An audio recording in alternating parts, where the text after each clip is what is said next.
Bonsoir à toutes et à tous.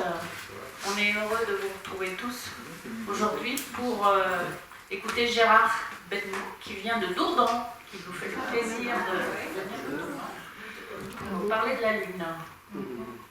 Et on le remercie beaucoup d'avoir fait ce grand trajet pour venir jusqu'à nous. Voilà, je vais lui laisser et il va se présenter.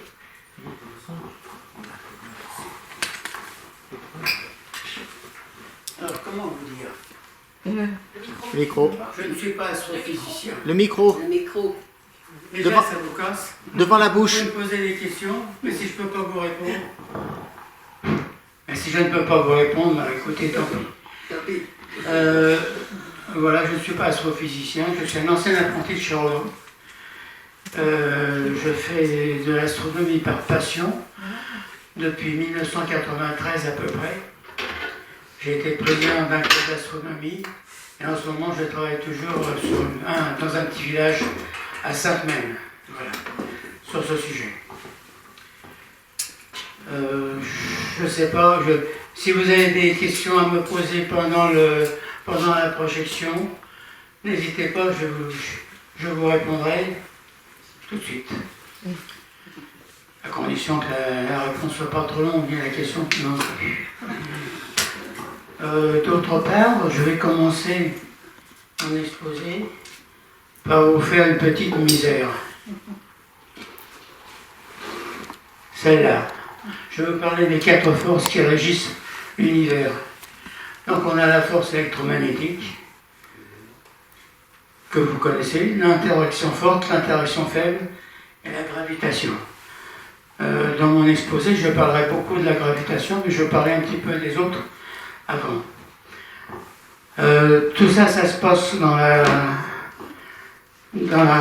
mécanique quantique, c'est-à-dire l'étude des petites particules plus petites que l'atome. La force électromagnétique, elle est combinée avec un noyau, un proton, qui est, comment dirais-je, de charge plus, avec un neutron de charge moins. Tout le monde connaît cette force électromagnétique, les moteurs électriques, effectivement, et les dynamos et tout ce qui s'ensuit. D'autre part, cette force électromagnétique vous permet de vous orienter avec une boussole sur la Terre. Le Soleil a une force électromagnétique qui tourne comme ça, autour du Soleil, autour de la Terre, autour des planètes. On a une interaction forte. Alors ça, c'est plus embêtant. Les protons et les neutrons ont 3 petites particules qui s'appellent des quarks à l'intérieur. Et on a une force qui colle entre eux, qu'on appelle des gluons. Ça, je vais passer. L'interaction faible, là, c'est un petit peu autre chose. Et après, on va parler de la gravitation. J'ai des petits trucs ici, là. On va parler de la force électromagnétique.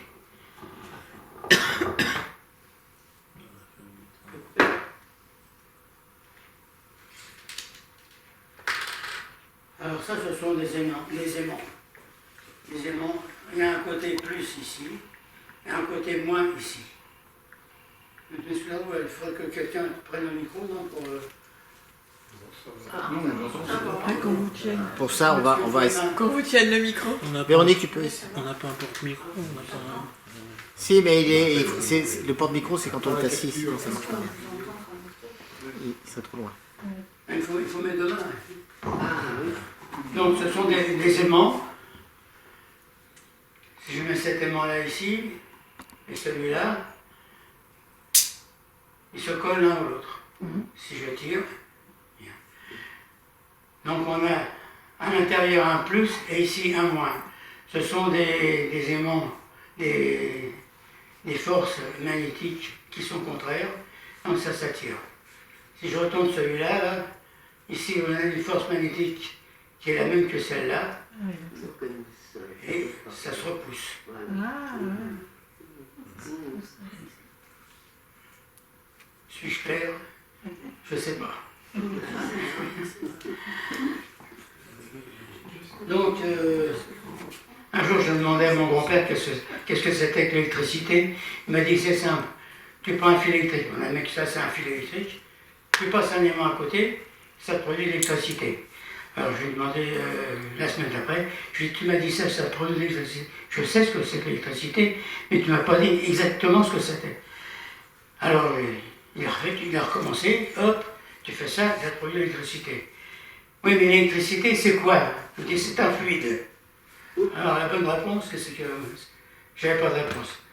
Alors, l'électricité, en réalité, c'est quoi? C'est un électron qui va d'un atome à l'autre et qui produit un courant électrique.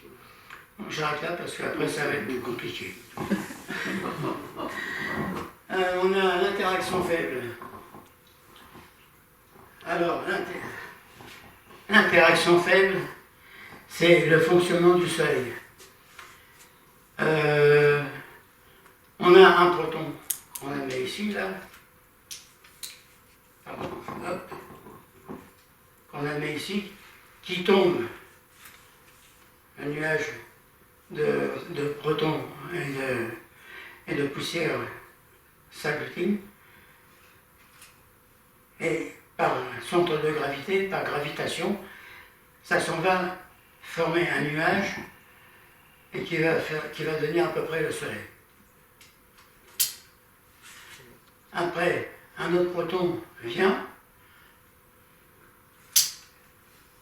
mais par contre, il y a une barrière ici. C'est une barrière magnétique, évidemment, et donc l'interaction faible va permettre de changer ce proton ici en un autre, le trou, pour que ça puisse se faire. Donc les protons après se collent, fournissent, comment dirais-je, de radiation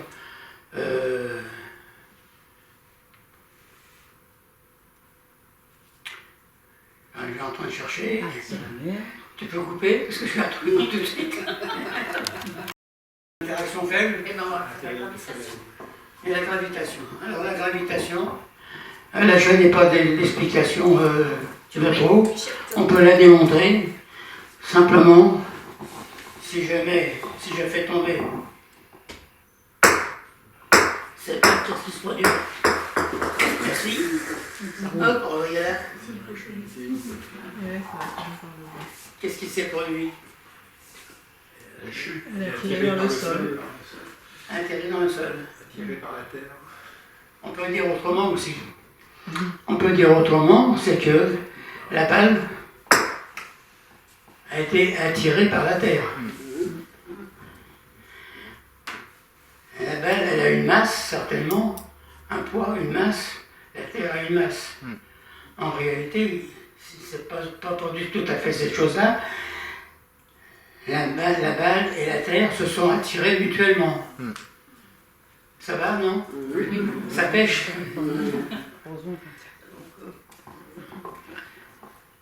Donc, si je mets deux objets comme ça, côte à côte, loin de la terre, ils vont s'attirer mutuellement. Ça va? C'est ça, oui. Si je les laisse tomber en même temps, c'est fait. Je vais s'amuser à poubelle. Je vais pas lâcher en même temps. Le pire, c'est que tu arrives à avoir raison. Non, mais là, elles doivent tomber à peu près en même temps, mais là, c'est difficile. Sur une aussi courte distance, c'est très difficile parce qu'il suffit d'une petite différence au moment où tu lâches pour que ça fasse un écart. Enfin, en principe, il y a M. Galilée, il a fait l'expérience au haut de la tour de Pise, il a jeté deux objets avec une densité différente, un poids différent, et ils sont tombés quasiment en même temps. Voilà. La gravitation, on n'a pas de mots pour l'expliquer. si on peut expliquer l'interaction forte, l'interaction faible et la force électromagnétique, il n'y a pas de mécanique quantique qui peut l'expliquer. Il y a bien une chose qu'on a inventée, c'est le graviton, mais on ne sait pas s'il existe. Par contre, il ne faut pas oublier que la Lune et la Terre sont assez loin l'une de l'autre et encore plus loin du côté du Soleil. Que le Soleil attire toutes les planètes du système solaire jusqu'à Neptune, qui est très très loin.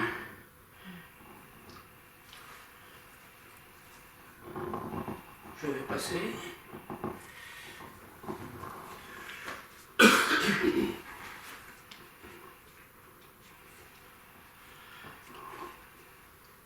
Là, je vais parler de Newton. Oui. Pas de Newton, de Kepler. J'ai un. Oui. Oui. Oui, si tu veux, oui.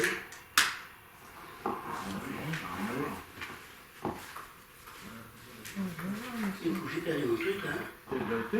De Kepler.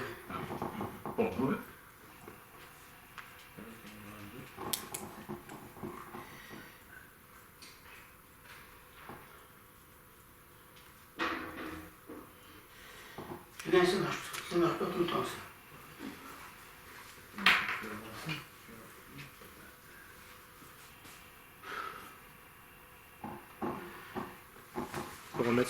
Il faut remettre sur le diaporama. Donc, c'est ça, si je me mets là. Kepler, il a trouvé. Il faut remettre sur le diaporama. Comme ça. En plus de ça, Là, le diaporama, là. Voilà. il a formulé 3 lois. La première loi qu'il a trouvée à Kepler, c'est que les planètes tournent autour du Soleil,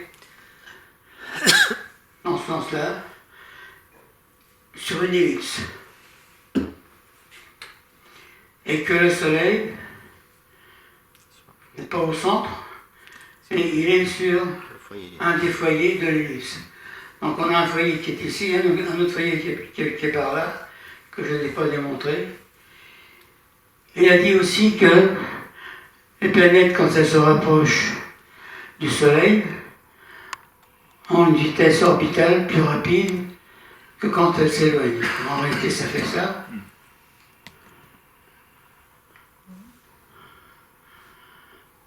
Comme ça. Et sa troisième loi de Kepler, il dit que plus une planète est loin du Soleil, effectivement, plus elle a une orbite lente.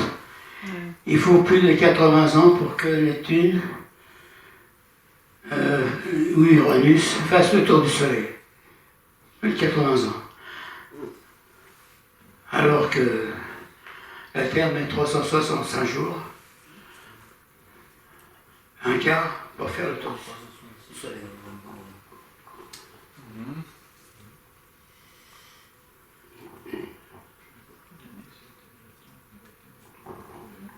Ça marche pas ce truc-là.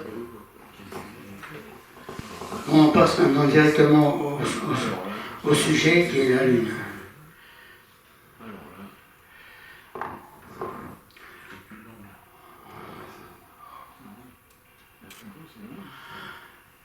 Alors la Terre tourne autour du Soleil, évidemment. Elle est attirée par le Soleil, par la gravitation, que l'on voit ici, qui est une force centripète. Elle a une force centrifuge ici qui l'éloigne. Et si elle circule autour du Soleil, effectivement, les deux forces sont annulées, elle reste à peu près sur son orbite. Alors ça je vous parle de la Lune, ça aurait pu être n'importe quel truc, ça aurait pu être la Terre et le Soleil ici, la Terre ou une autre planète. Toutes les planètes et les satellites qui tournent sur leur planète ont le même système de fonctionnement.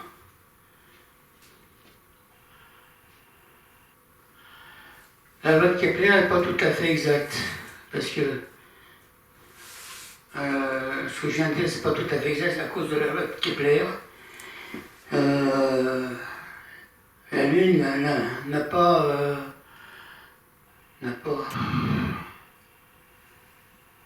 la Lune n'a pas un chemin direct ici, il part un petit peu en zigzag ici. Quand il part vers l'extérieur, elle ralentit. Si elle ralentit, elle est à nouveau attirée plus par la Terre. Et si elle est attirée plus par la Terre, elle va aller plus vite. Et ainsi de suite. Si vous avez des questions à poser, posez-les tout de suite, parce que n'hésitez pas. Elle forme un cercle ou une ellipse? Pardon? La Lune autour de la Terre, c'est un cercle ou une ellipse? Une ellipse. Toutes les planètes et tous les satellites naturels sont en ellipse. Même les satellites naturels et les satellites artificiels. Hein, c'est pareil. Hein.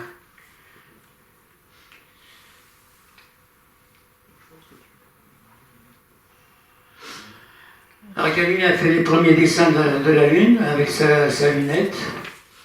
Ici, on reconnaît des cratères. Les cratères. Alors ça c'est une particularité d'un côté, puis après on voit mieux l'autre côté. Ici il y a eu des mers aussi, ici et ici. En réalité ça c'est une photographie plus récente dans les années 1800 qui a été faite.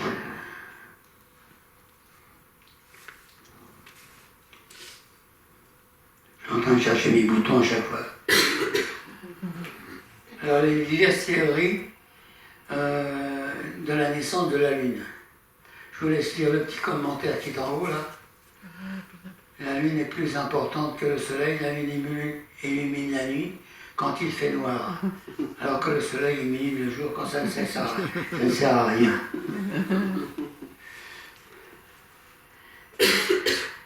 Alors la première théorie, effectivement, c'était la Lune qui a été captée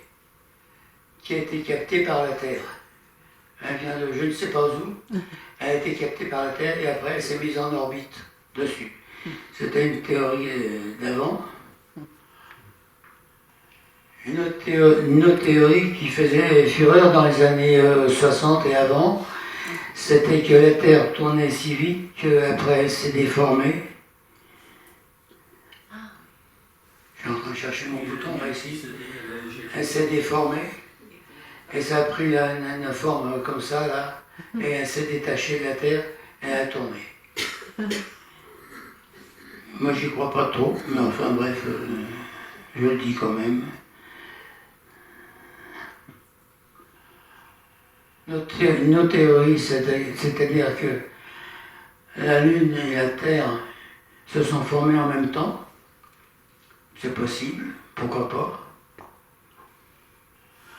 Et l'autre théorie, qui a été faite après les voyages d'Apollo, qui disent que la Lune a été percutée par un objet, ici, La Terre. que ça a éclaté sur la Terre, et qui s'est formé un nuage, qui s'est condensé, qui a formé la Lune. On a dit ça, c'est parce que la Terre de la Lune ressemble étrangement à la Terre de la Terre, sauf que la Lune a beaucoup plus de poussière. Sur la Terre, il y a les femmes qui font le ménage aussi. Pardon? C'est pour ça qu'il y a beaucoup de poussière. C'est toi, Michel? Non, non.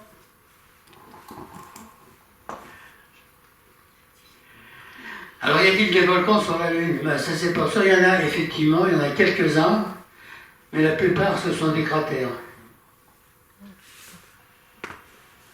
Ça, j'aime bien. Qu'est-ce qui s'est produit?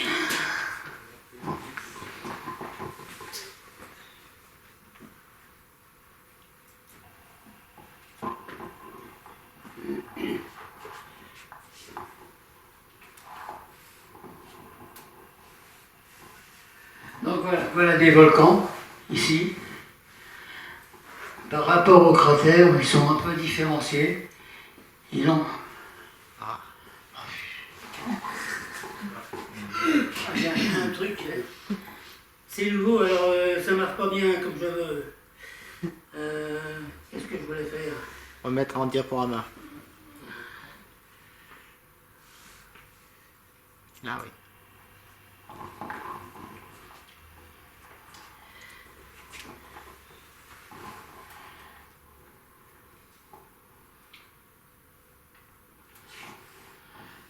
Ici, le volcan ici, là, il a un dôme autour de lui, là, que sur un cratère ici, c'est beaucoup plus net et beaucoup plus nuancé. On a un cratère ici, peut-être un autre volcan ici. Celui-là, c'est un volcan. Voilà, l'image qui est là, vient de cet endroit-là. Ah, d'accord.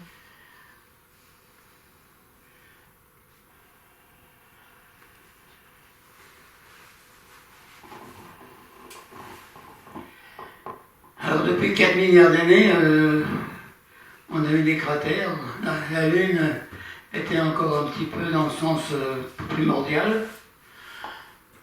Et les cratères ont commencé à se faire. Ce sont des chutes de météorites plutôt.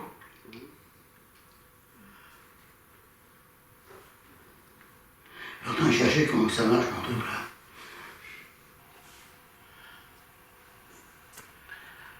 Voilà, il y en a un qui vient de tomber. Alors fragmentés, pulvérisés, les matériaux fondus explosent et se dispersent autour en laissant une dépression principale. Des blocs de matériaux solides sont projetés aux alentours. Et voilà ce qui reste après. Donc on a des éjectats de matériaux. Je recommence parce que sinon...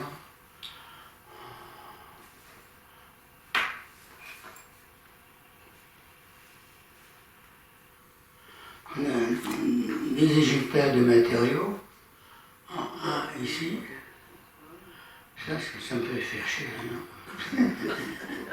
Faut couper, hein.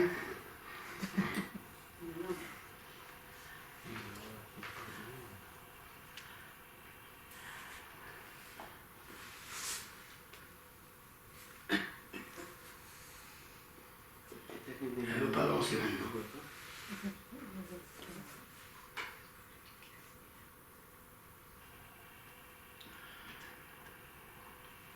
J'ai un petit bouton, ils sont tout petits. Les éjectats de matériaux qui sont ici en blanc, là, ça va laisser les traîner. En 2, on a les gradins. En 3, on a un pic central qui s'est formé. C'est comme la goutte d'eau qui tombe dans l'évier, là, qui est remplie. Et une petite goutte d'eau qui revient. Là, c'est la matière, elle est là, fondue ici, là. Et on a les blocs de matériaux qui ont été projetés, qui sont ici.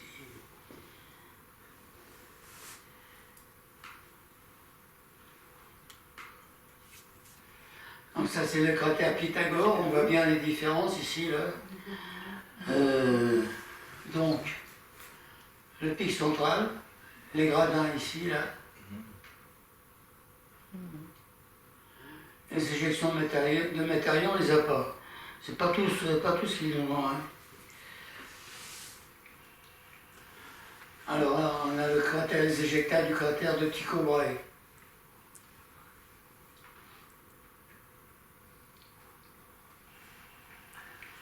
On a des impacts aussi de cratères qui ont été formés sur la Terre dans ces endroits-là. Mais ils sont plus ou moins effacés maintenant. Ouais. Les mers, à l'époque primordiale, les impacts des gros corps célestes sur le sol lunaire produisent d'énormes cratères et fissurent la légère croûte de laquelle s'écoula de la lave qui se répandit et combla aussi les zones aux alentours. Ce matériau finit par se refroidir lentement en donnant aux mers leur aspect actuel. Je suis en train de chercher toujours un truc là.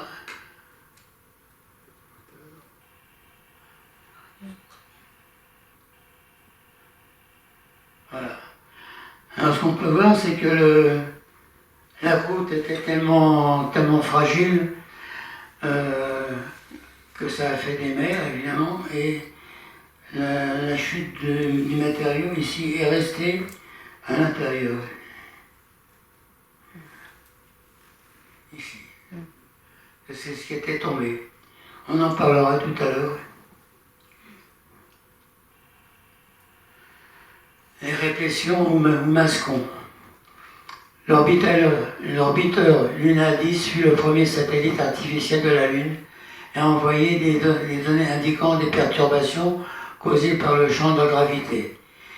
Les réplétions lunaires furent découvertes par Paul Muller-Williams et William Solger en 1968. Cette découverte permit de corréler la présence de larges anomalies gravitiques positives au bassin circulaire présent sur la Lune.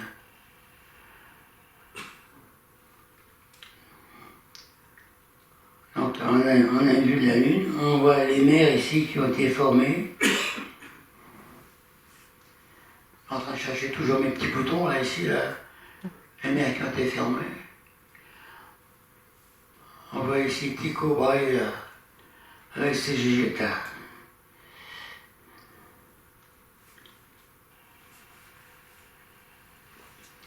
Alors ça, c'est la carte de la surface visible de la Lune, montrant des courbes d'égal-gravité. L'équidistance est de 100 millégales. On voit que les zones apparaissent, des anomalies coïncident avec les grands bassins circulaires. Une autre image ici de la face visible, ici, et ça de la face cachée.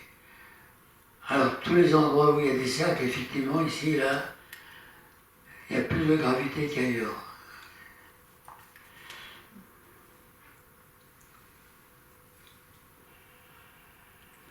Ça, c'est l'intérieur de la Lune. La structure hypothétique de l'intérieur de la Lune. Alors, on a une croûte qui fait 60 km par endroit.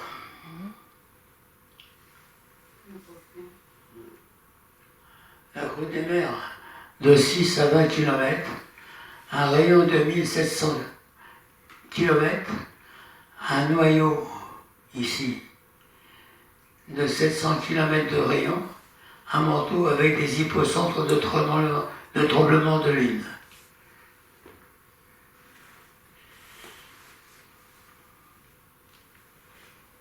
Vous n'avez pas de questions à poser là, ça va?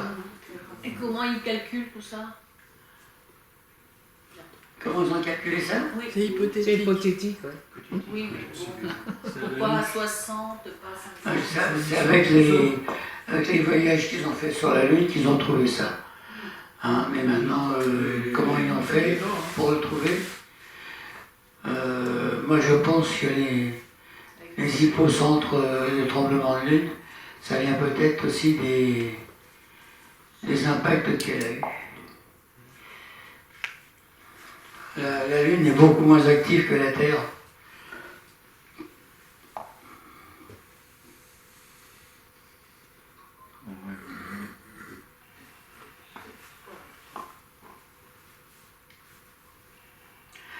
Là, je vais vous parler de l'âge de la Lune. Quand on parle de l'âge, on ne parle pas de millions d'années, mais on parle de 29 jours environ. Et son premier jour, c'est quand elle est une nouvelle Lune. Donc elle est face au Soleil, entre la Terre et le Soleil. Après, au troisième jour, elle est comme ça. On a un croissant de Lune, ici. Mais on voit la Lune quasiment entière. D'après vous, pourquoi? La réverbération sur la Terre. La Terre va sur la Lune. On m'a dit la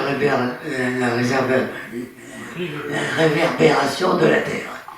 Effectivement. Eh ben, c'est un clair de Terre sur la Lune, tout simplement.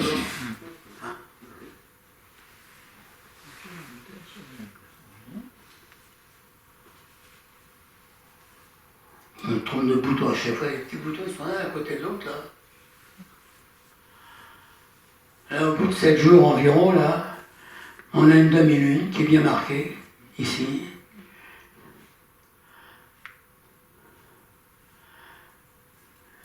Et après, on a un peu plus qu'une demi-lune. Ça s'appelle que la lune est gibbeuse. Ça veut dire bossue, tout simplement. Après, c'est la nouvelle lune. On peut remarquer qu'à cette période-là, la lune est en conjonction avec la Terre et le Soleil, et que là, on peut avoir une éclipse de lune.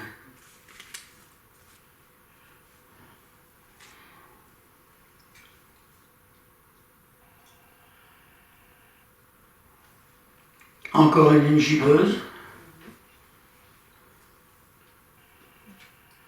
une demi-lune, et encore une lune avec sa lumière cendrée. Voilà, et c'est tout. Et on a fait 29 jours à peu près.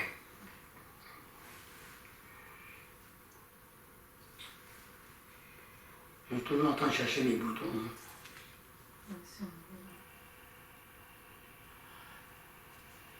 Quand vous voyez la lune en croissant, ou même si elle est gibbeuse, la partie entre l'ombre de la lune et la partie éclairée forme une ellipse.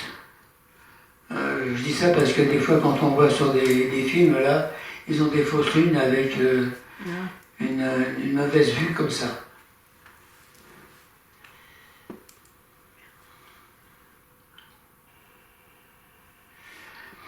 La révolution sidérale. Sidérale, ça veut dire que la Lune, elle fait un tour, mais par rapport à une étoile, ou plutôt au fond étoilé, ici.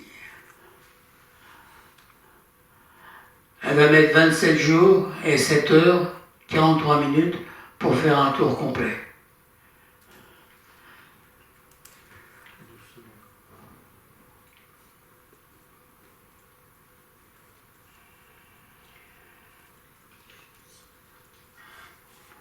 Tout à l'heure, on avait la Lune ici qui faisait un tour complet par rapport aux étoiles, c'est-à-dire qu'elle faisait un tour complet ici, comme ça, qui fait 27 jours.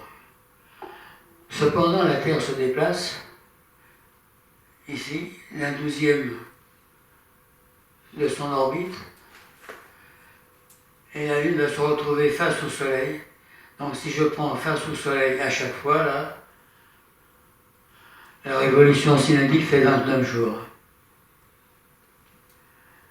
12 heures et 44 minutes. C'est-à-dire presque un mois, qui est tout à fait différent.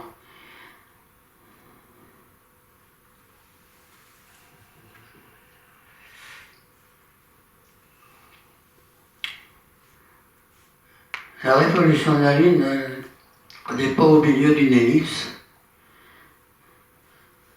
Elle est toujours, comme j'ai dit tout à l'heure, qu'elle occupe un des foyers. Donc la Terre est décalée de son ellipse ici.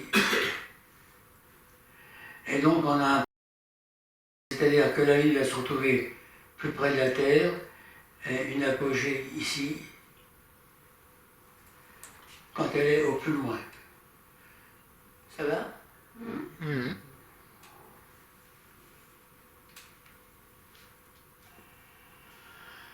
On a une différence de distance entre le périgée et de l'apogée. On voit que le périgée il est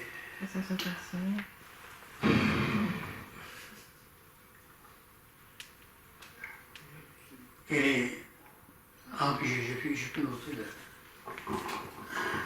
Je m'embête plus avec mon matériel qu'autre chose.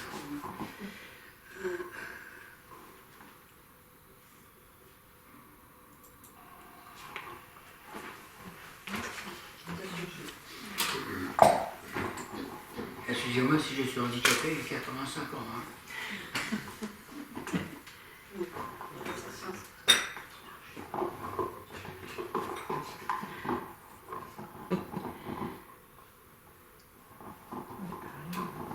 le périgée.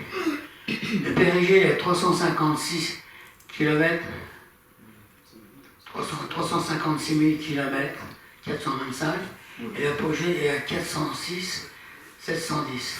C'est-à-dire que ça fait quand même une drôle de différence de 1/10 presque de différence entre le périgée et l'apogée.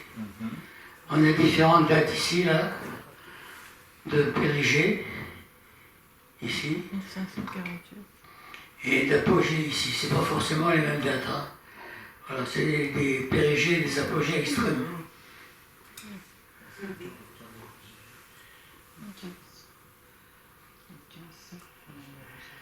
Les effets gravitationnels.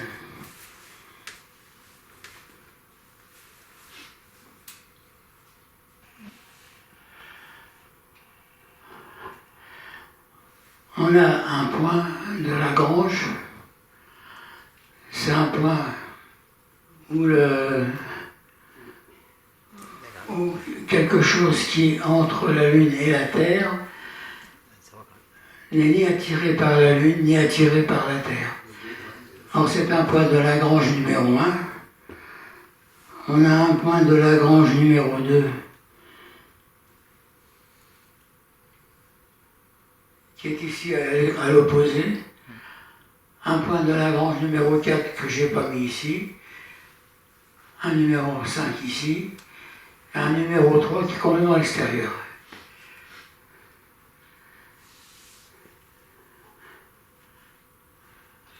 Donc, si on prend 384 ici, 400, on a à peu près 1/10 de la distance Lune-Terre, ici, là, où on a un point neutre, et la fusée de Tintin, ben, elle ne sait pas où aller, parce que si elle n'a pas d'élan, elle va rester là. Pour dire qu'on a un point Lagrange numéro 1 entre la Terre et le Soleil, où on a mis comment dirais-je, un satellite. Un télescope. C'est pas un satellite, un télescope, pour observer le Soleil, qu'on en a un autre pour observer l'univers. Je dis bien l'univers parce que ça, il observe vraiment, vraiment loin.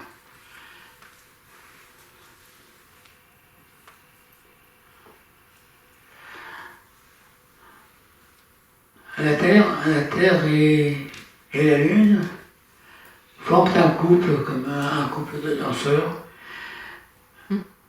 ou un couple du papa qui prend la jambe de son fils et son bras et qui fait tourner autour de lui. Et on a de ce fait-là un barycentre qui est ici en dessous de la Terre, à 1740 km environ. Et la Lune tourne autour de ce barycentre, si bien que la Terre, elle a un chemin orbital qui n'est pas franchement encore rectiligne en plus, et qui va à gauche et à droite. Vous m'arrêtez si vous voulez poser des questions. Moi, ça m'arrange.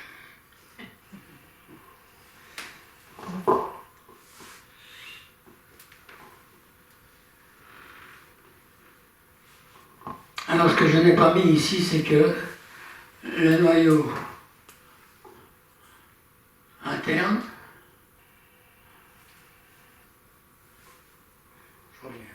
je reviens vers vous.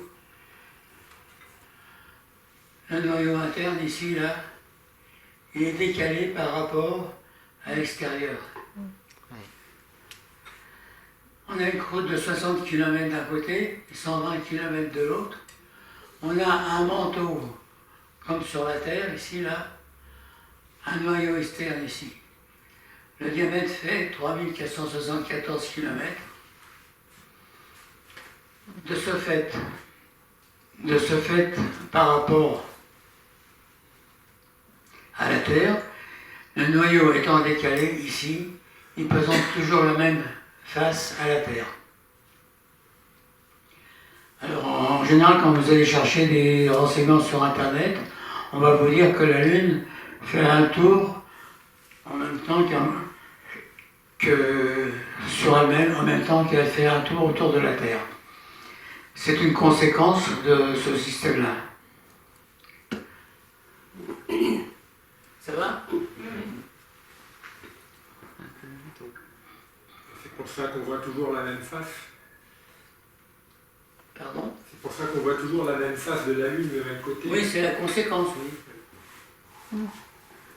C'est la conséquence, c'est pas parce qu'elle fait un tour en même temps que la Terre qu'on voit la même face. Hein. C'est la conséquence, c'est que le noyau est décalé. Et ça fait le même sujet que ce culbuto qui est un jouet d'enfant ici, là, et qui se tient toujours debout. Alors, bon, pour la petite histoire, hein, je fréquentais les écoles, comme je dis là. J'avais apporté un camembert pour expliquer le système. J'avais ouvert mon camembert, j'avais coupé une part de camembert et j'avais expliqué, comme j'ai expliqué tout à l'heure, là, chez vous, là, que si on fait tourner le camembert, et ben la partie qui était prise en haut, qui était vidée, évidemment, elle est en haut et le restant est en bas. Parce que, effectivement, le centre de gravité est décalé.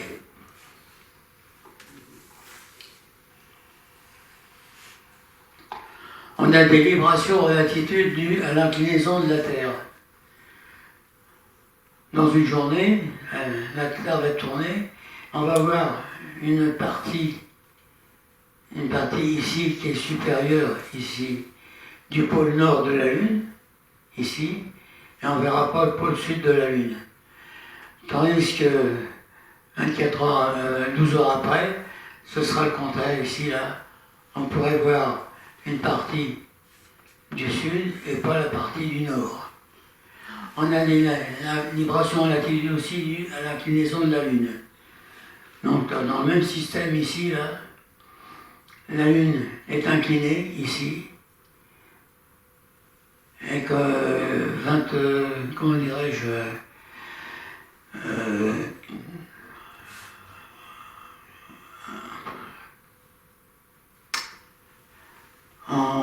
comment dirais-je, lorsqu'elle circule autour de la Terre, ici, là, on peut voir la partie sud et là la partie nord.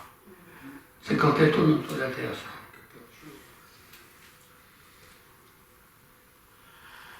On a des vibrations en longitude, c'est-à-dire que si on regarde la Lune le matin,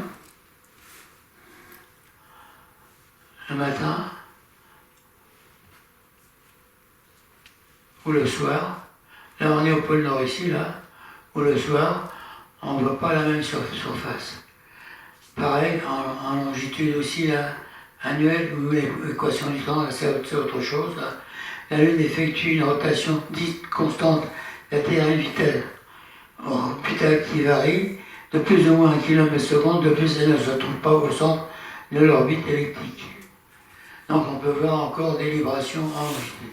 Bon, ça veut dire qu'on ne voit pas la moitié de la Lune, mais qu'on en voit environ 60%.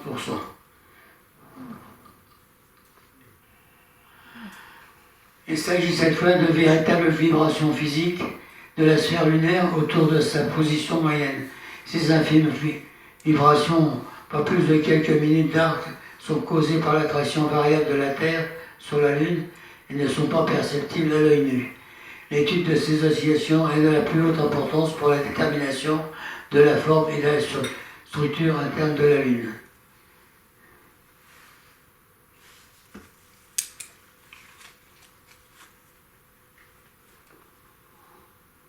Je regarde ce que je fais avec mon appareil parce que... Ah, les marées. On va parler un peu des marées maintenant.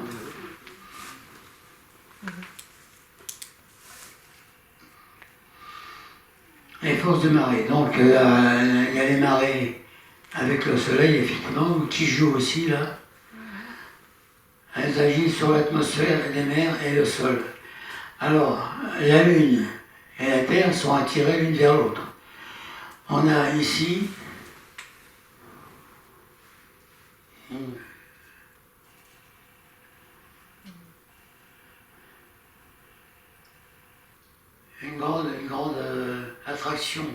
une grande attraction de la Terre et une attraction moindre de la Lune.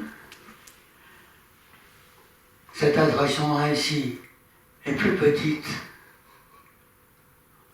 au niveau de la Terre elle-même, quoi, et de la Lune elle-même. Et ça, on a une attraction moindre ici, à l'extérieur, et celle-là qui est plus moindre ici. Ce qui fait que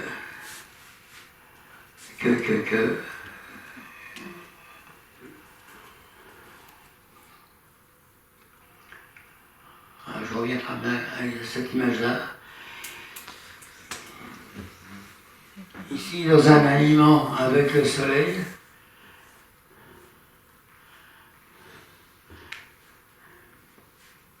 on a des IZJ. C'est une situation où trois corps célestes sont en conjonction ou en opposition. Donc ici on a une conjonction de la Terre avec le Soleil et la Lune au milieu.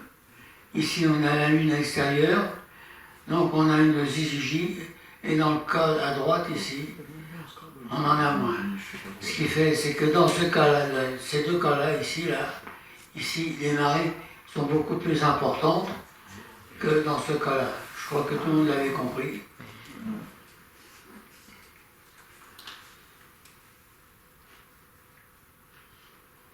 Parce que le soleil et la lune, ça s'ajoute. En plus de ça, la Terre elle tourne. Donc on a deux marées qui sont opposées ici, là.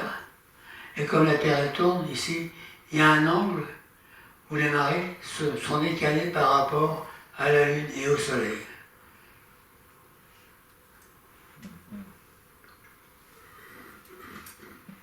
Ça va? Vous êtes silencieux ce soir, là.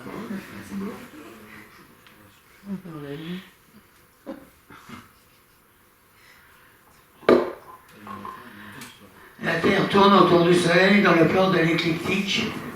Alors le plan de l'écliptique, il est déterminé par là.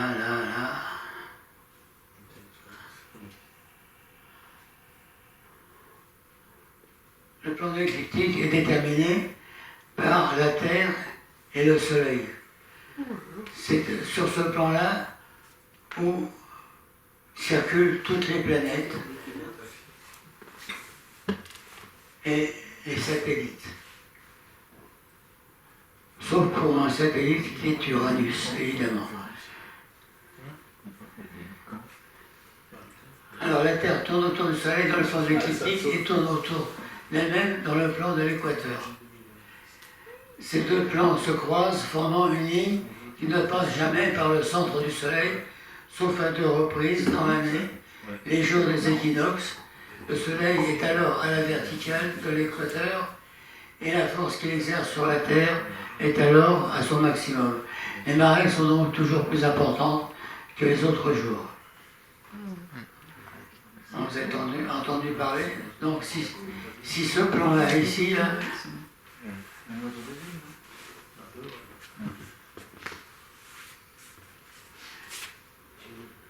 si la Lune est sur le plan ici, là, entre l'équateur elle-même et puis le Soleil, on a des forces de marée. Et les gens pourront aller chercher les coquillages aux marées. Qui c'est qui parle? C'est à quelle période? Au mois de septembre? Pardon? C'est à quelle période de l'année? Aux équinoxes. Aux équinoxes. Aux équinoxes, c'est-à-dire au mois de mars, vers mars, et puis au mois de septembre. Voilà.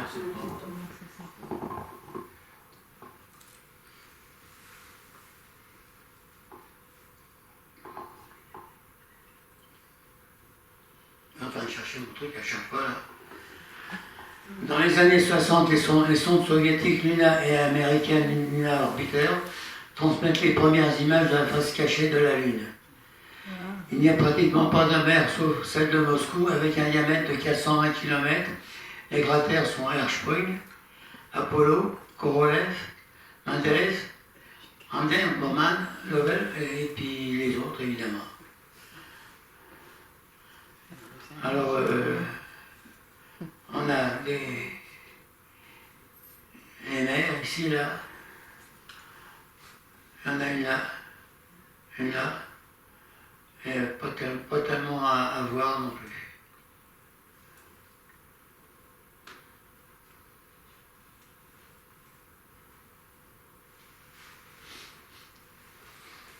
Il y a de la glace sur la Lune, mais enfin pas n'importe où. Il y en a un petit peu dans les pôles. Je crois que là c'est le pôle nord ici, là. Et le pôle sud ici. Ce sont des glaces qui ont été récupérées par les... comment dirait quand une comète passe, effectivement il y a de l'eau qui tombe aussi là. Elle a tiré là. Sur la Terre, ça ne pourrait pas beaucoup de glace parce que la Terre a une atmosphère et elle se réchauffe.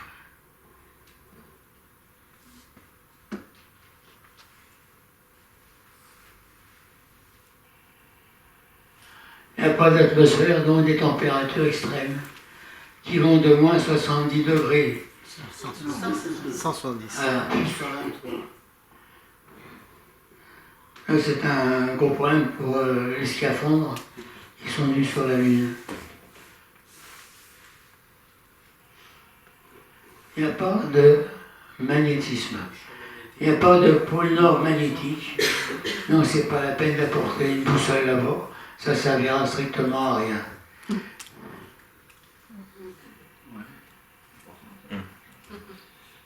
connaissez l'histoire? Tu connais, toi? Béliès.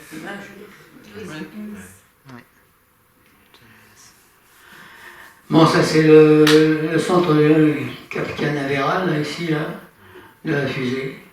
Et on voit ici la fusée Saturne V qui décolle dans les années 1969. On a une tour de sauvetage ici en haut. On a le module de commande ici, le module de service, le module lunaire qui va aller sur la Lune avec un bloc d'équipement ici. Et là après c'est toute la fusée ici là avec ses moteurs, ses réservoirs d'oxygène, de kérosène aussi même. On a la charge utile, c'est celle-là, c'est celle qui va se séparer. Tout le reste, ce sont des moteurs.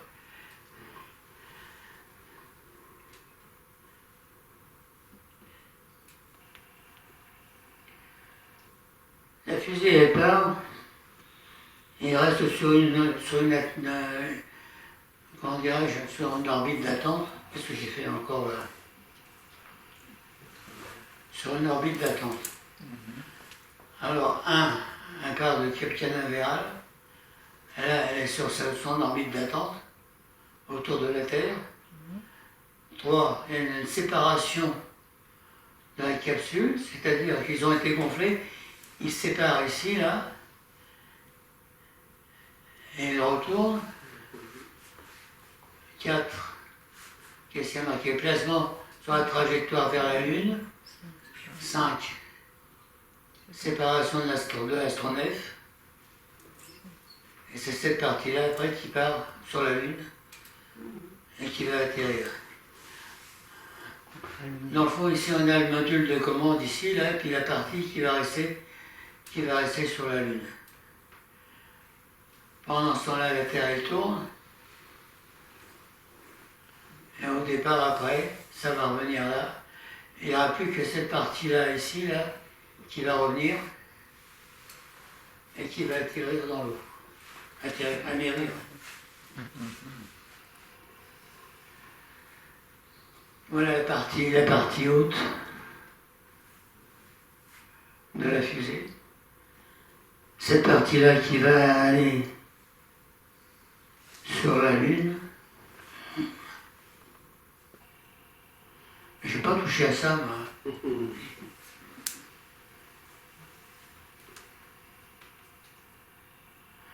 Je suis, hein. Je pense que je vais avec mes petits boutons là. Cette partie-là qui va aller directement sur la Lune. Cette partie-là va se détacher ici, là, et il n'y a que ça qui va aller sur la Lune.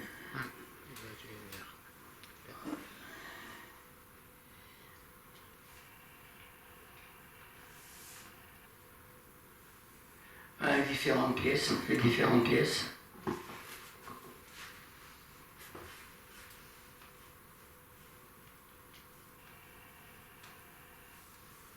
J'ai déjà passé ça, là.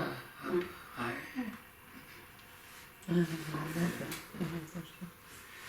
Bon, ça, c'est les images de Tintin, là. Je viens Tintin aussi, là.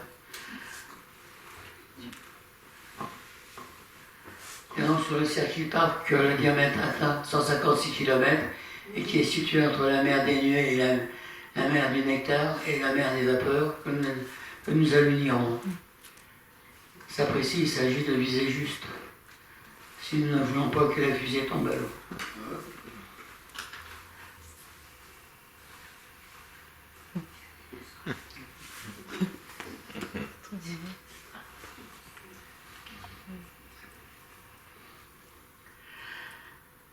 Alors, Neil Armstrong et Collins s'est resté dans le menu de service et après il y a le troisième, je ne sais même plus comment il s'appelle. Aldrin. Hein? Buzz Aldrin. Buzz Aldrin. Aldrin. Aldrin. C'est ma femme qui a dit ça, là?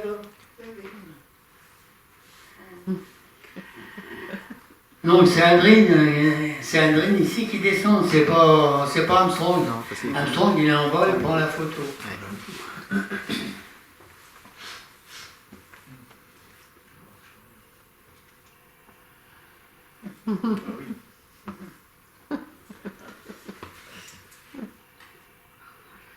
Ça, c'est des échantillons de sol lunaire qui est là. En général, c'est du sable, quelques roches quand même. Cette bille qui est là, ici, là, hop, revient en arrière. La bille qui est là, ici, là, c'est à la suite de la formation certainement d'un cratère. Et c'est de la matière qui a été fondue quand ça s'est produit.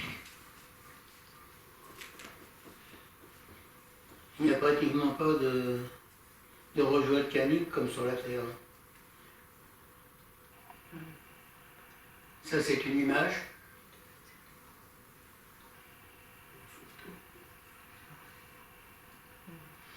Alors, le premier Apollo 11, il n'y avait pas de Jeep, elles sont venues qu'après.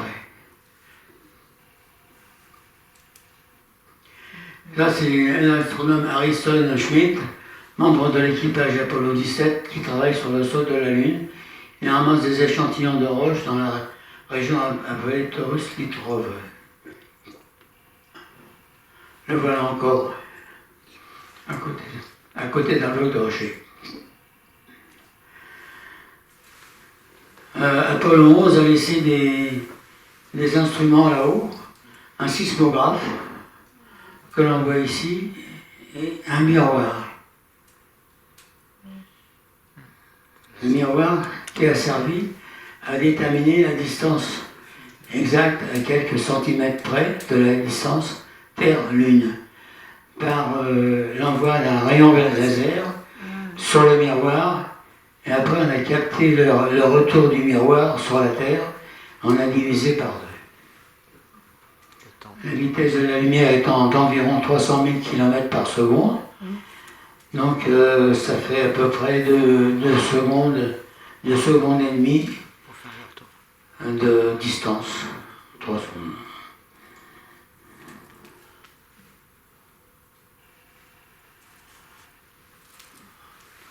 Voilà un drapeau américain qui flotte ou qui flotte pas, parce que ici, là-haut, là, il y a une barre ici qui tient un drapeau. Oui, parce que il ne faudrait pas.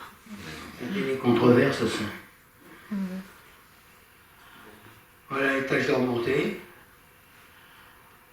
Après, il y a Nixon qui va voir les astronomes, ici, là, les 3 astronomes. Ils ont été mis en quarantaine avant de revenir sur Terre. Une image de la Terre. Et j'ai fini cet exposé. Mais je n'ai pas fini cet exposé, j'ai fini la projection. Vous m'excusez des fois si je me loupe un petit peu. S'il y a des questions.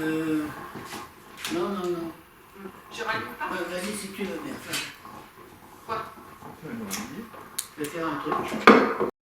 Faut corriger, tout à fait. Faire d'autres choses.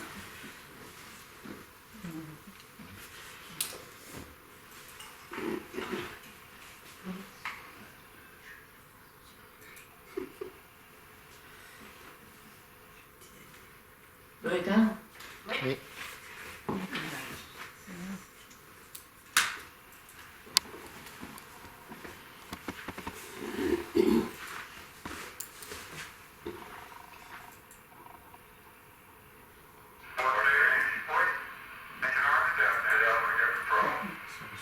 On va pas continuer.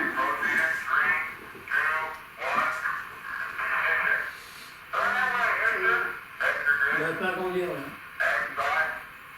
Ici, oui. Ici, la petite flèche là, sur la photo.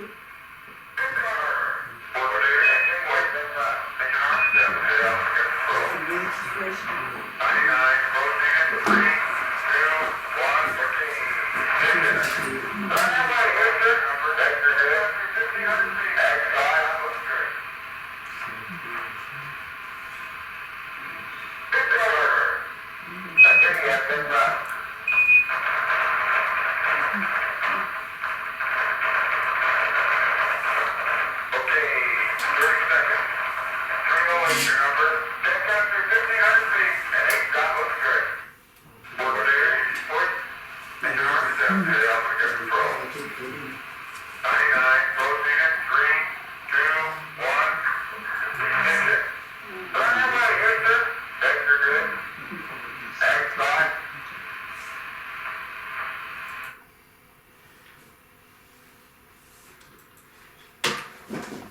Alors c'est quand même étonnant.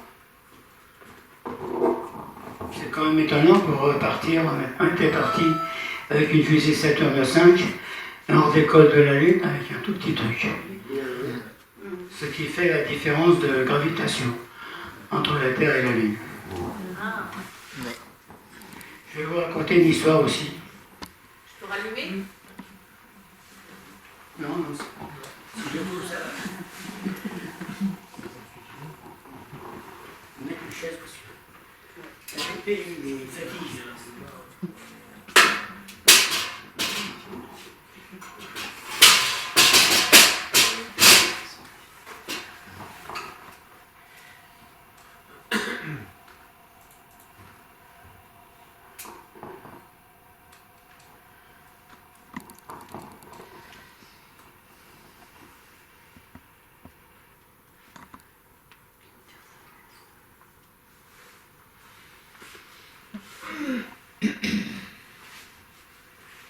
Ça, c'est le ciel que vous avez en ce moment. Juste. On a la constellation d'Orion. Ici, on a une nébuleuse.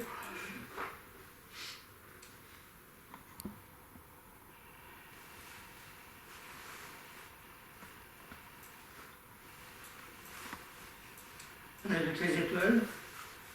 Cassiopée. La galaxie d'Andromède qui est par là.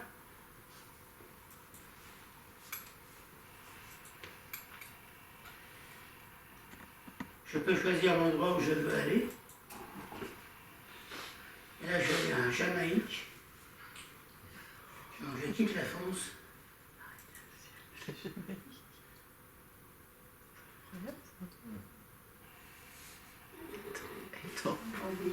Gambie.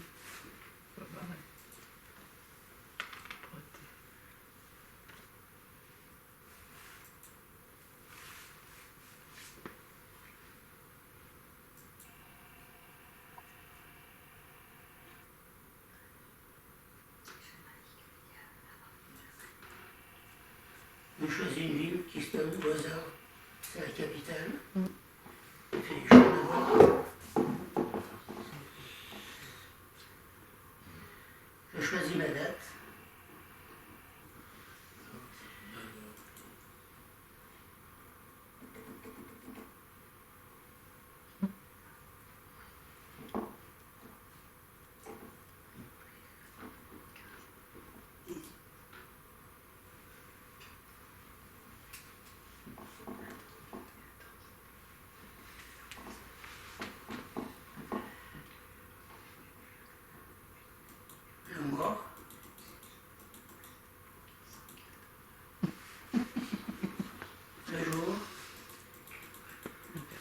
fini.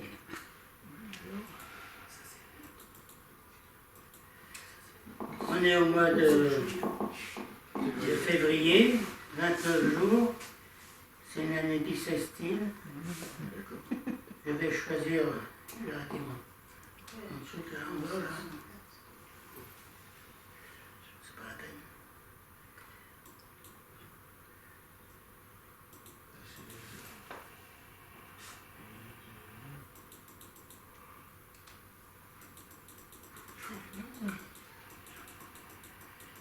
Maintenant, je vais vous raconter une histoire.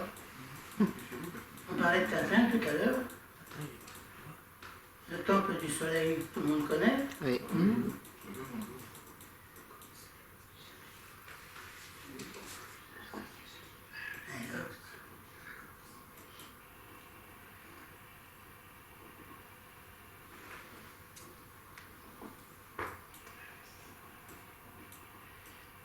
J'espère que j'ai pas loupé.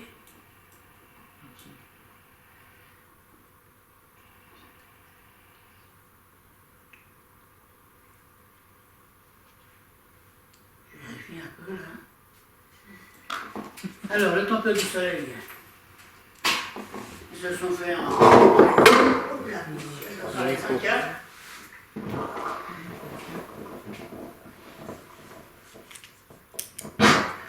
Tintin, le capitaine Haddock, le professeur Tournesol et Dupont se sont fait arrêter par les Incas. Ils se sont retrouvés attachés sur des piquets, des pylônes. Et Tintin a décrit qu'il y avait une éclipse de soleil qui les a sauvés. Et bien là, c'est l'histoire de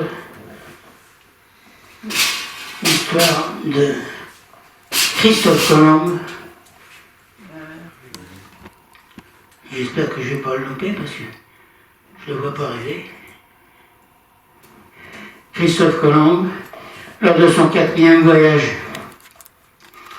Alors, comment il faisait pour faire ses voyages, Christophe Colomb?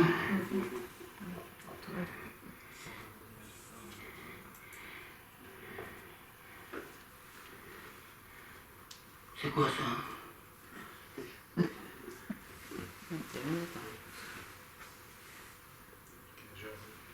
Vous n'avez pas fermé ça, non? Si, il faut qu'il y ait. Ah non, il y a marqué Jersey. Je reprends mon truc là. Ouais. Que je ne me trompe pas. Jersey. Kingston, Jersey. Jersey. Situation. Ouais, c'est Jersey. Jersey. Ça va pas là.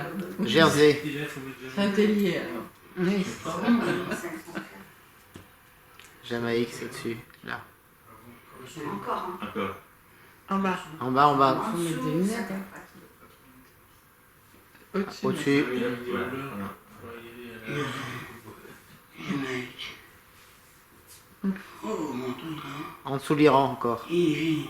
Voilà, là.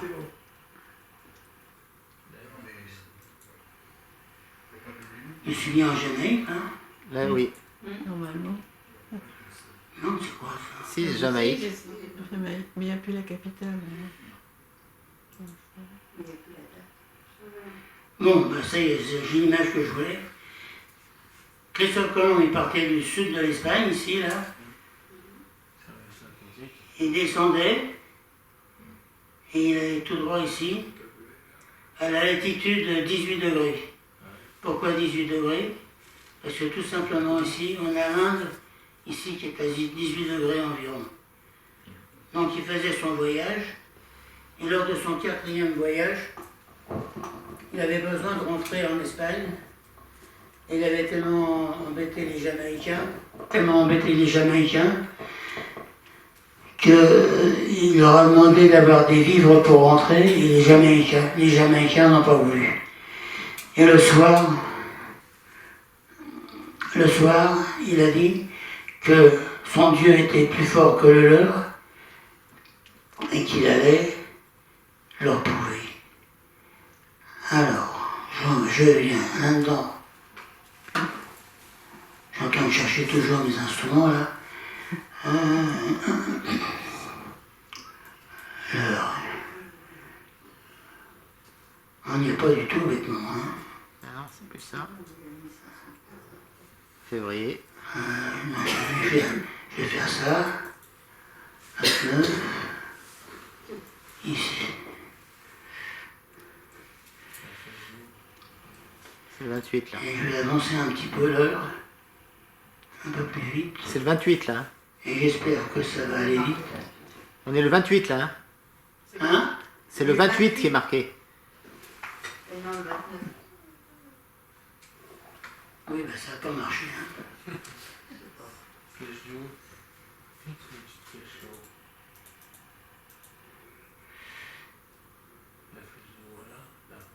Voilà.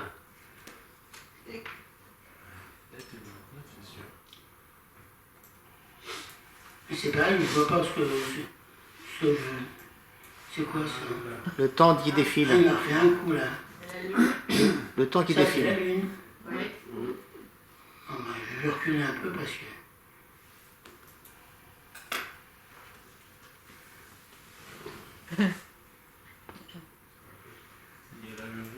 J'arrive pas à le faire. Ah, ça fait 28. Mais c'est normal parce qu'il a descendu le temps. La situation est bonne. Il revient un peu en arrière. Ah oui, t'as bien, oui.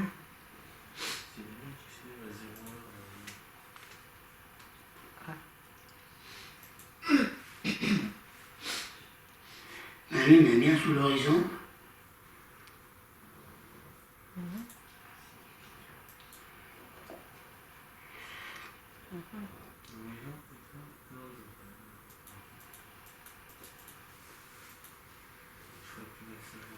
Et voilà ce qui arrive.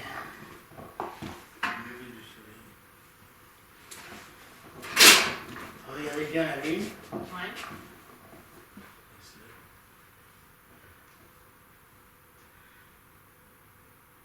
Non, on est le 28. Oui, mais à 23h21. Non, mais c'est normal, c'est 23h21. C'est presque Oui, on a fait ça là. Non, non, mais c'est bon, c'est bon. C'est bon. Parce qu'il est 23h. Il est 23h. Ah, mais non, c'est pas bon, faut que tu remettes à 28, faut que tu mets à minuit, voilà. Mais là, Ah, on est le c'est 3 bon, janvier. maintenant. Non, le 1er mars, là, maintenant. Là, c'est le 1er mars, là. Mais après le 29, c'est vrai. Regardez la forme de la lune.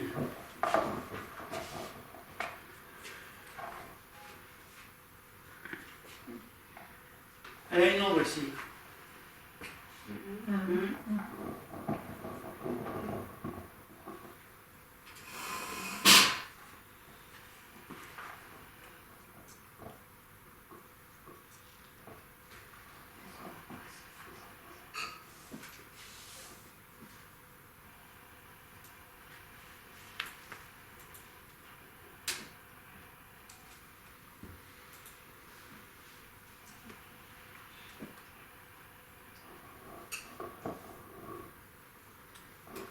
L'ombre elle s'agrandit. De plus en plus, si on voit ces deux points entre le sinus, ici, là, elle s'agrandit. Si je vais plus vite. C'est à cause d'une éclipse. On a une éclipse de lune. Alors ça, c'est une légende de Christophe Colomb. Peut-être qu'il a été copié par Hergé pour faire son éclipse de soleil. En plus, avec ce logiciel-là, vous avez les protubérances, pas mal de choses, de lieux ici, là. Vous avez une mare ici, des mares. Pas mal de choses à voir. Voilà.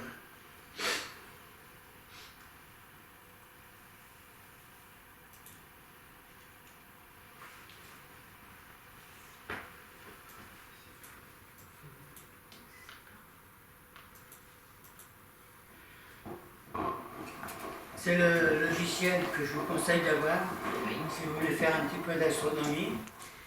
Vous pouvez faire pas mal de choses avec. Voir le ciel du moment. Et tout. Donc ça s'appelle Stellarium, c'est gratuit. Et il est bien foutu. Voilà.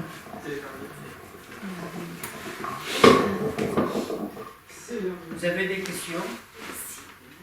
Sur un livre, non.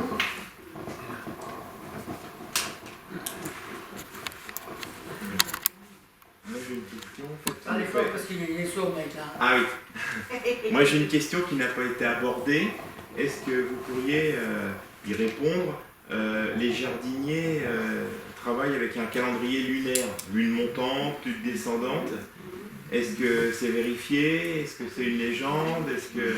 Alors, le terme lune montante, lune descendante, Oui. vous faites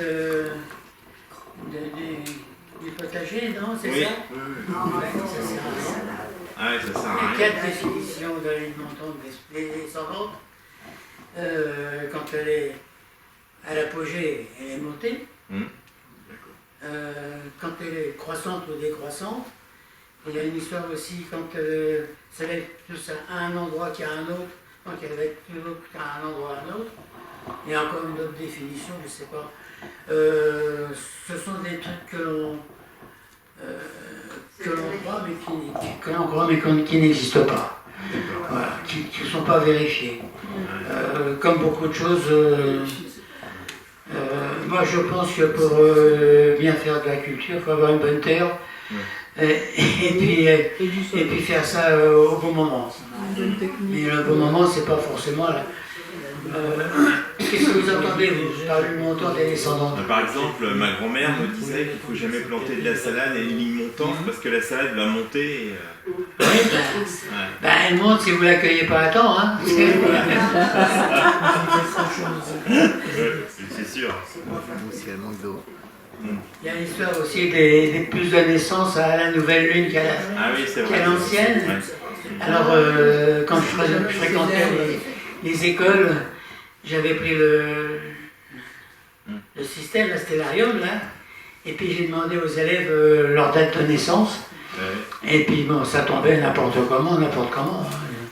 Ah oui. Ça n'a rien à voir.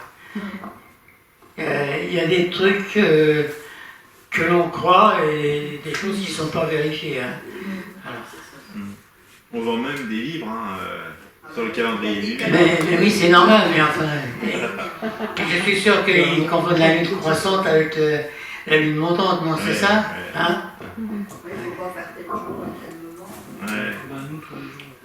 C'est vrai que je sais qu'il y a des phénomènes qui sont dents d'expliquer, Oui. hein, mais pour moi ça reste là, Oui. c'est tout. Est-ce que j'ai été assez clair avec vous? Oui. À part mon brouillon,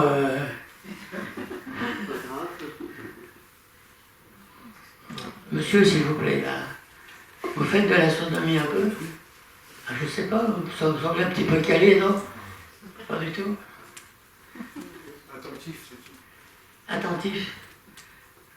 Vous avez appris quelque chose ce soir? Oui. Alors s'il y en a qui veulent faire de l'astronomie, acheter un télescope, c'est en dernier ressort. Hein. C'est une passion du ciel. Bon, maintenant il y a des télescopes où on appuie sur les touches, on a tout de suite ce qu'on veut. Moi j'ai un télescope qui a été trouvé dans une décharge qu'on m'a donné, que j'ai réparé. J'ai complété parce qu'il manquait pas mal de pièces. Et je m'en sers pratiquement jamais parce que je n'ai pas la passion de faire de l'observation. Parce que c'est une passion l'observation aussi. C'est tout à fait autre chose que les connaissances en astronomie. Il y en a deux qui sont partis du club où je suis, là, qui sont férus de faire des observations. Il y en a une toute petite lunette 70 qui fait de l'observation avec et qui trouve autant de choses qu'une autre personne.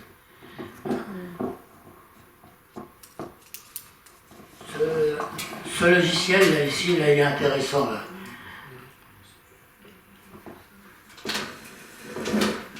Stellarium. S-T-E. Larium. Ouais,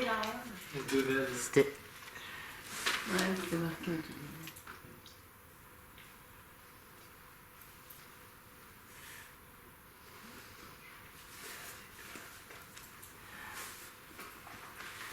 Qu'est-ce que je vous fais, Saturne ou Jupiter? On peut faire quoi, Saturne ou Jupiter? Les deux. Les deux? Bon, on va faire Saturne d'abord.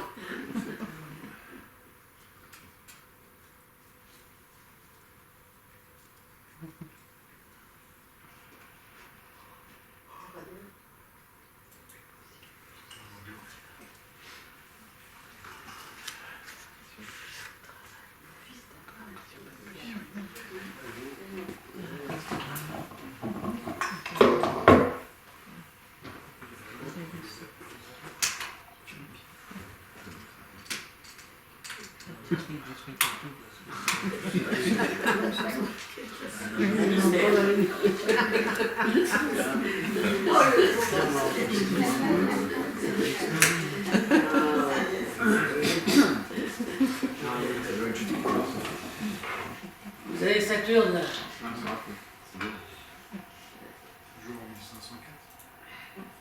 Là, c'est Dionée, ça, c'est un satellite de Saturne. Ça, c'est Tétis, c'est un satellite de Saturne. Ça, c'est Rhea, c'est un satellite de Saturne. Encelade aussi. Mimas aussi. On a le temps ici, on peut faire accélérer le temps.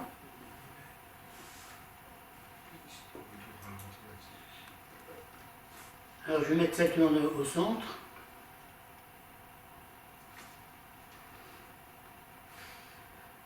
Et j'accélère le temps. Alors c'est normal que Saturne tourne comme ça parce que la Terre n'est pas verticale. Hein. Ça va revenir, ça va basculer après de l'autre côté. Et on voit franchement que les satellites ici tournent autour.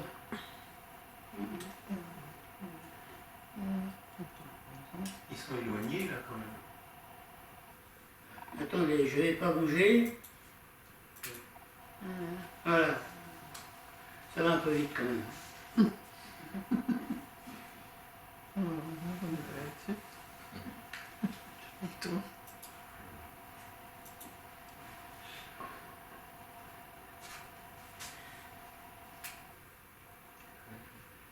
Il y a quand même pas mal de détails sur Saturne. Hein.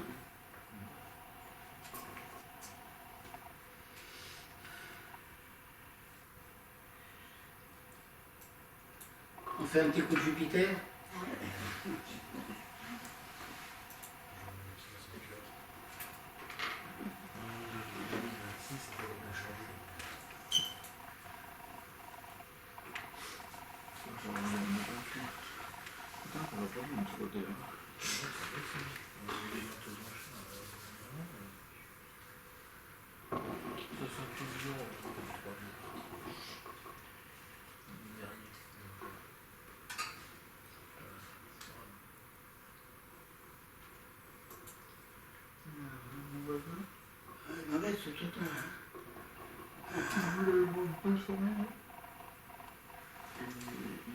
C'est tout Jupiter, qui est là.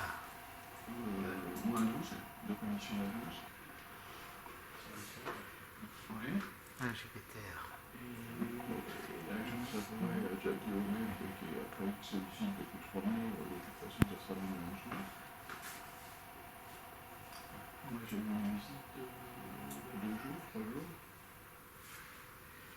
Là, on a les 4 satellites de Jupiter ici. Là. Alors ça, c'est Io. Europe, Ganymède peut-être, et Callisto. Je vais vous faire voir Ios parce que c'est très joli.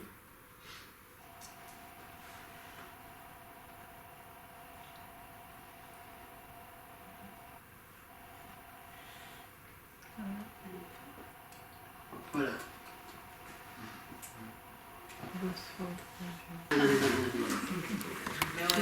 Mais c'est vrai, hein.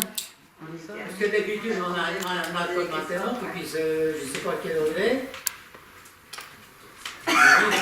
Des fois, je termine à 11h30. Hein. Donc la prochaine fois, c'est mardi 9 décembre et c'est Franck Chauveau qui viendra nous parler des énergies.